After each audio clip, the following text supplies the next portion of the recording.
As we predicted, this far right-wing Supreme Court has issued a ruling that it is going to allow those racist Texas congressional maps to move forward to 2026. Remember, Donald Trump called the governor of Texas and said he wanted 5 seats. The Department of Justice issued the letter claiming that Texas congressional maps were unconstitutional because race was a factor. And so he called a special session. The Republicans led it. Remember, the Democrats walked out. But we told y'all, and I hope all those Democrats in Texas, all those Democrats who punked out, who did not want to stay out, and they could have stayed out. Oh, we don't know how long they can stay out. And they said, well, we think if we do this and we come back and they pass the maps, then, we're going to be able to, the Supreme Court is going to freeze the maps in place. And even though there was a lower court ruling declaring that race was indeed a factor, the Supreme Court is going to allow it to move forward. And the Supreme Court has ruled, that they said that the plaintiffs more than likely are not going to win on this particular merits of the case. Boy. So we got to talk about the Supreme Court getting ready to deliver more bad news to Democrats and liberals, or so they think, okay? Because yesterday we just talked about the Supreme Court dropping a bombshell on Democrats and their blue wave plans by allowing Texas to move forward with maps that Democrats claim are racist, okay? And they claim that the last maps, the 2021 maps that Texas drew, were racist. And now Democrats are suing because of the new maps that Texas created, and they're claiming that they're racist as well too. So it's really damned if you do, damned if you don't, right? Basically, racist just means whatever Democrats disagree with, right? If Democrats disagree with what Republicans are doing, then it's racist, okay? Because, again, the old maps are racist, the new maps are racist, and because of that, Democrats are in full-blown panic about the Supreme Court allowing Texas to move forward with what they call racist maps, because apparently Democrats wanted to go back to the prior racist maps. Here we are. Chris, in one of my former lives, I was not a lawyer, but I was the comms person and the senior advisor for what at one point was the largest funder of voting rights litigation in the country, the Priorities USA Foundation. And our lawyer that was leading that work at the time was Mark Elias. Now everybody knows Mark Elias, Elias Law Group. He is one of the foremost authorities on voting rights in this country. I will say what struck me about this particular ruling from the Supreme Court, and we should underscore that this is not a ruling on the merits. This ruling just says, it's too soon. The map can stay for right now, and we can decide the underlying merits later, which I think is quite telling. But what also struck me here is that the court is essentially saying, Texas said they drew this for partisan motives. And so we think that's okay. They're using partisan motives as a cover for racial gerrymandering. I believe, and Lisa Rubin can correct me if I'm wrong, but I believe even the court in its unsigned majority ruling notes that gives California, right, as an example here, understanding that California has a case that is going before the Supreme Court that will be argued next week about these very things. California says it wasn't for racial reasons, it was partisan reasons in response to Texas. And the justices, the majority, is essentially saying that's okay. My concern is that there is a history of racial discrimination and racial gerrymandering and racial disadvantages when it comes to drawing maps in this country, particularly, not exclusively, but particularly in places in the South. If the Supreme Court is now giving a green light to say, well, if you say it's partisan motives and you don't say it's racial, we're going to take that on face value. And it allows racial gerrymandering, the literal disadvantages of people based on their skin color, cutting people up in terms of voting based on their skin color. I think that that's problematic in this country. Yeah, Simone Sanders. You think that it is problematic to draw districts based off race, right? Racial gerrymandering is problematic, except liberals, Democrats, and including liberal Supreme Court justices argue in the Supreme Court case about the Voting Rights Act that, it is likely that this Supreme Court is going to take a sledgehammer to. They literally argue that, we actually do need race-based districts, right? We do need majority black districts, Because according to individuals like Ketanji Brown Jackson, being black is like being disabled. I'm not joking. This is what Democrats are currently arguing, while at the same time claiming that racial gerrymandering is bad, except when it's done to the advantage of Democrats. That's right. And in the state of Louisiana, that analysis was conducted in the Nairn case, and it was clear that regardless of party, white Democrats were not voting for black candidates, whether they were Democrats or not. And we know that there is such a significant chasm between how black and white voters vote in Louisiana that there's no question that even if there is some correlation between race and party, that race is the driving factor. Reason to think that a racial group is being treated here too. You have proof of that here. No, you don't. What you have here is that Republicans and Democrats are different. There's no you have some that even white Republicans or white Democrats won't vote for black candidates. Right, but if these were white Democrats, there's no reason to think they would have a second district. None. And so what is happening here is their argument is because these Democrats happen to be black, they get a second district. If they were all white, we all agree they wouldn't get a second district. That is literally the definition of race subordinating traditional principles. I guess I'm thinking of it, of the fact that remedial action, absent discriminatory intent, is really not a new idea in the civil rights laws. And my kind of paradigmatic example of this is something like the ADA. Congress passed the Americans with Disabilities Act against the backdrop of a world that was generally not accessible to people with disabilities. And so it was discriminatory in effect because these folks were not able to access these buildings. And it didn't matter whether the person who built the building or the person who owned the building intended for them to be exclusionary. That's irrelevant. Congress said the facilities have to be made equally open to people with disabilities if readily possible. I guess I don't understand why that's not what's happening here. The idea in Section 2 is that we are responding to current day manifestations of past and present decisions that disadvantage minorities and make it so that they don't have equal access to the voting system, right? They're disabled. In fact, we use the word disable in Milligan. We say that's a way in which you see that these processes are not equally open. Wow, incredible. Absolutely incredible. I just want you guys to understand how this works, right? Liberals, the analysts on BS Now, CNN, right, they will go on national television and boohoo, whine, and cry about racial gerrymandering while at the same time arguing to the Supreme Court and having liberal Supreme Court justices argue as well too. No, actually, racial gerrymandering is necessary because black people are disabled, right? Apparently, being black is a disability in this country, according to a black Supreme Court justice, by the way. Not Clarence Thomas, okay? The guy that they claim is selling out black folks, but the liberal woman, right? The liberal black woman thinks that black people are disabled.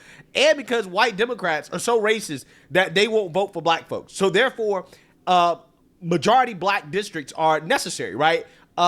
Democrats should be allowed to have racially drawn lines in red states to guarantee that black people have representation in Congress, okay? And it just so happens that these individuals are going to be black, which means that they're likely going to be Democrat because black people vote for Democrats at a 90% clip. Yes, that's what's going on here. That is the psyop, the scam that the liberal media and Democrats are running on the American people who they think are dumb, right? Out of one side of their mouth, they'll say, well, Republicans are being racist with gerrymandering, right? When it doesn't benefit them, right? But when it benefits them, we need racial gerrymandering. Why? Because again, that protects Democrat power and control. Everything is about Democrat power and control. So again, they're claiming we have a problem with partisan gerrymandering. That's also racist, but yet they love partisan gerrymandering and racial gerrymandering when it benefits them. That's how the game works. So we're going to see. Supreme Court likely going to deliver some bad news, somewhat bad news to Democrats when it comes to the Voting Rights Act. They just delivered bad news when it came to the Texas maps. now they're about to deliver more bad news. All right. Well, so it seems. We're going to see exactly what happens here, because they just decided that they're going to take up President Trump's executive order regarding birthright citizenship, which again is a huge one. So without further ado, roll this clip, because liberals are in full-blown panic over this. Take a look. We have breaking news out of the Supreme Court. Let's go to our CNN chief Supreme Court analyst, Joan Biskupic, who is in the newsroom. What's happening, Joan?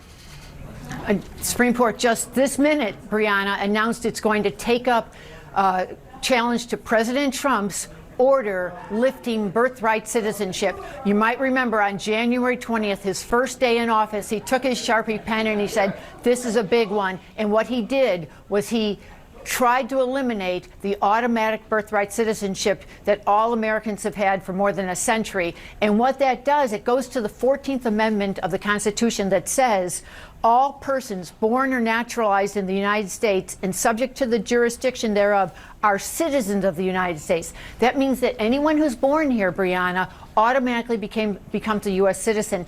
And what Donald Trump's executive order tried to do was say anyone who was born of someone who was not here lawfully or who was here on some sort of temporary status, that person's baby would not automatically be a citizen. It's a very it's probably, of all the Trump actions that have been taken to date, Brianna, this one is the most challenging, because what it does is it flies in the face of the 14th Amendment that was adopted in 1868, and it flies in the face of an 1898 Supreme Court precedent that said even if you were born of, in that case it happened to be a Chinese national, even if you were born of someone who was not here as a U.S. citizen, you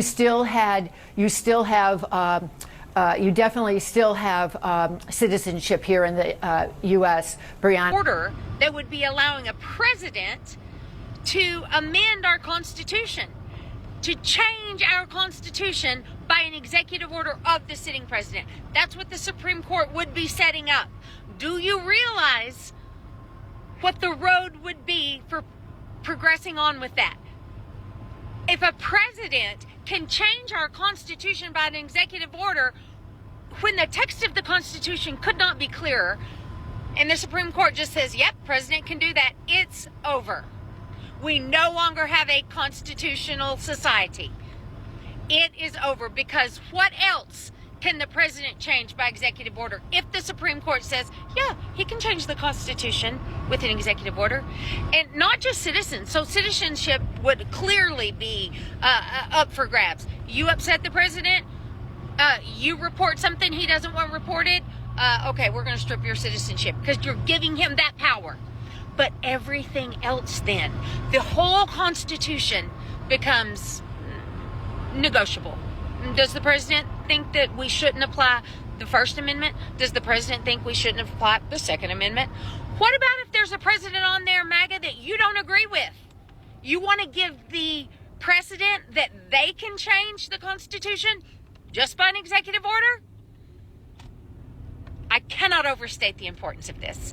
Pay attention, and we need to be vocal about this. They are burning our Constitution. Go love your neighbor. Lord Jesus, we can't get a freaking break. And so now the Supreme Court is agreeing to take up the case based on the merits. Unfortunately, because of the way this Supreme Court is currently set up, anytime they agree to hear a case, I'm like, we losing. We're losing it. We're losing. Because that's just the way it goes for most of the cases that they've been taking up. Not all. I'm not going to sit here and say all, but for most of them, they've been siding with y'all's president. So I can't imagine how they would in this case, but I don't know, y'all. I'm skeptical. Now, I am going to keep my eye on this, and I'm going to obviously keep you guys posted, but this is where we are. The Supreme Court is taking up the birthright citizenship case. I don't know why they wouldn't just decline to take this case on the grounds that this is already established law. Like, this is established. You're a citizen. It's in the Constitution. We're done. But again, I'm going to keep my ear to the streets for y'all. Stay tuned. Yeah, so you seen that, you heard that. Full-blown panic from liberals and the left, right? Yeah, I mean, we all understand why, right? birthright citizenship is the crux of the Democrats and their immigration plans, right? In order to import more voters into the country, right? Having all these illegals come into the country, having kids that are citizens, right? Anchor babies, and then using that to allow illegals to get access to benefits, healthcare, food stamps, taxpayer dollars, welfare. Like, yeah, that's what they do, right? And they eventually become voters, okay, and they vote Democrat because they're grateful for all of the taxpayer dollars that Democrats gave them. Yeah, I mean, birthright citizenship really is a part of the pillar that holds up the Democrat Party, right? And how Democrats abuse our immigration system in order to maintain power and control. So if the Supreme Court actually strikes this down, which I highly doubt that they will, but I'm going to tell you what I think is going to happen. That's a huge deal. I mean, it would be the biggest win for conservatives since Roe v. Wade was overturned, right? And if this happens, okay, if the Supreme Court actually does strike down birthright citizenship, which I think is extremely unlikely, I'm going to tell you guys what I think is going to happen. But if they do, right, we better vote. We better vote, okay? Because liberals are going to lose their minds, okay? They're going to absolutely lose it, okay? And they will vote. They will vote. We saw what happened with Roe v. Wade. This is going to be 10 to 20 times worse, okay? I'm just warning people. When you get W's like this, these people, they lose it, right? They lose their minds. So I just want people to understand. But if you guys don't know, if you couldn't tell what my position is on birthright citizenship, yeah, I don't think that is actually really constitutional, right? I think that there's been a misinterpretation of the Constitution. One, because there was no such thing as illegal immigration when the citizenship clause was written, okay? And also on top of that, when you actually read the text, okay, that says, quote, subject to the jurisdiction of all persons born or naturalized in the United States of America and subject to the jurisdiction, therefore, are citizens, right? That subject to the jurisdiction part, in my non-legal opinion, right, meant full political and legal allegiance, right? Not mere presence, physical presence in the United States of America, okay? So therefore, okay, in my view, tourists, foreign diplomats, foreign nationals, temporarily present, undocumented immigrants, they don't get birthright citizenship, right? Like that it just shouldn't be a thing, okay? And we know that it didn't apply to some groups of people because they actually had to pass a law in order to essentially give it to Indians, right? Who have a presence, a physical presence in the United States of America, right? However, it wasn't until I believe the 1920s where they actually said, no, if you are Indian and you're born like in the United States of America, like physically, right? Even on a reservation, you are still a citizen, which means that it literally did not apply to anybody physically born in the United States of America because, again, it didn't apply to Indians, right?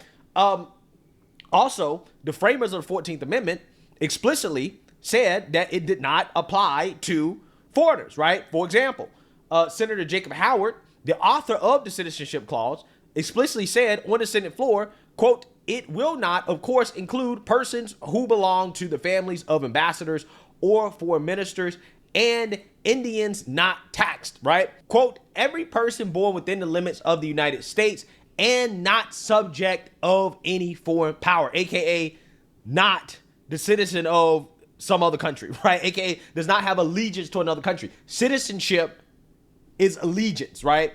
You are the citizen of a country that you have allegiance to, okay?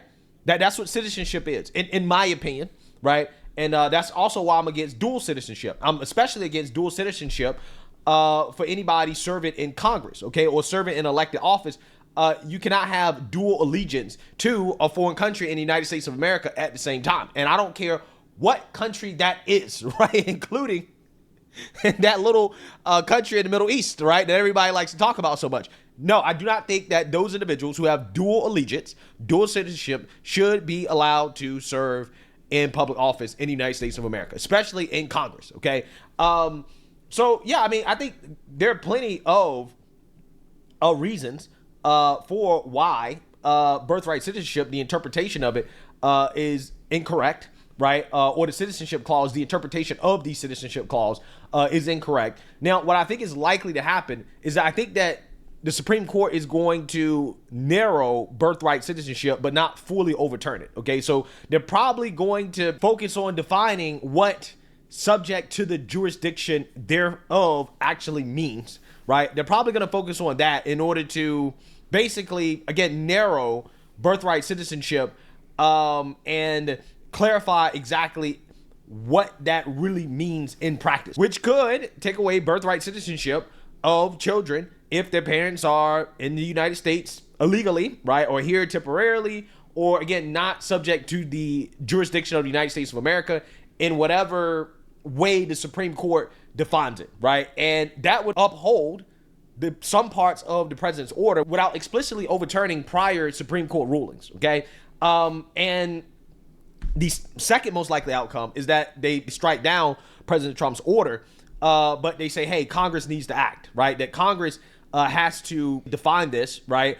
And that this is a job for Congress. Now, again, I think that those are the two most likely scenarios here. I don't think they're just going to outright end the whole thing. I believe that it's likely that they're going to try to narrow it in some way. Again, focus on that part about jurisdiction, right? And what does that mean, right? So we're going to see what happens. But in the meantime, again, there's full-blown panic over this because birthright citizenship is a key part of the Democrat plan to maintain power and control in this country by abusing our immigration system. So let me know what you guys think. Make sure you like, comment, and subscribe. Most importantly, share a Black conservative perspective. Peace. Let me tell you something, man. At the end of the day, this all boils down to safety. This all boils down to safety. We all know that the Democrats wanted all these illegals to come in here just in order to ensure that they have the ability to keep the White House for as long as possible. I mean, with all of these millions of migrants that they let in, they probably could have the White House for another, man, like 2-3 decades. Who knows how long they can have it? They did all of this. They're willing to put their country at risk of being in danger of being attacked and in danger of having some type of civil war, just so that they can keep the House, just to keep doing the things that they've been doing, which is screwing the American people and putting the American people at risk and at danger. Everything's expensive now. Jobs are at risk. AI's taking everything is going downhill in America, and they think the best thing to do. Well, I applaud Donald Trump for doing that, for actually stepping up and saying, no, these people, just because you're born here doesn't mean that you're a citizen. And I sort of agree with that. At first I was like, I don't know about that, but then after I thought a little bit more about it, I was like, yeah, because if they're going to use this in order to get welfare benefits and other benefits that normally they wouldn't have access to, they're already lucky that they're over here, and then they can try to use the system against us, use the system that we made against us in order to get free resources and free money. I just don't think that's right. The Constitution is a living document, meaning we are still being used to that hold on a second. Let me get my thoughts together. It's a living document, meaning that it can be changed because we are still following the rules of that document right now.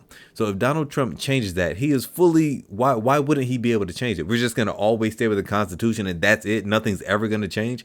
If Donald Trump is able to do this, I guarantee he's going to start doing some more things. And I think it's going to start with the voting.